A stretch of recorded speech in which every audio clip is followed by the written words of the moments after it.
Medina के करीब एक गरीब लड़का अहमद अपनी बीमार माँ के साथ रहता था। दिन भर मजदूरी करता और रात को माँ की खिदमत करता। एक दिन माँ की तबीयत शदीद बिगड़ गई, मगर अहमद के पास दवा के पैसे न थे।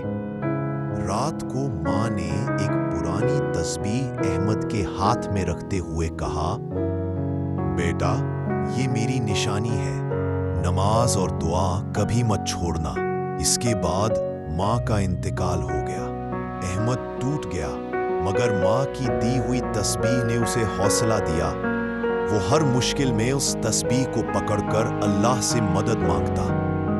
वक्त के साथ अहमद ने मेहनत से छोटा सा कारोबार शुरू किया और लोगों की मदद करना अपना तरीका बना लिया। एक दिन एक गरीब बच्चा दवा के लिए उसके पास आया। अहमद ने फौरन मदद की। बच्चे ने पूछा, आपने मेरी मदद क्यों की? अहमद ने अपनी पुरानी तस्बीह दिखाकर कहा, क्योंकि कभी मैं भी तुम्हारी जगह था और ये मेरी माँ का आखिरी तोहफा है। ये तस्बीह अहमद को हमेशा याद दिलाती रही कि माँ की दुआ और अल्लाह पर भरोसा इंसान की सबसे बड़ी ताकत है। अगर आप चाहते हैं कि मैं ऐसी मजीद मालूमाती पोस्ट बनाता रहूं, तो कमेंट्स में यस लिखें और चैनल को जरूर सब्सक्राइब करें। आपकी हमायत ही हमारा हौसला है।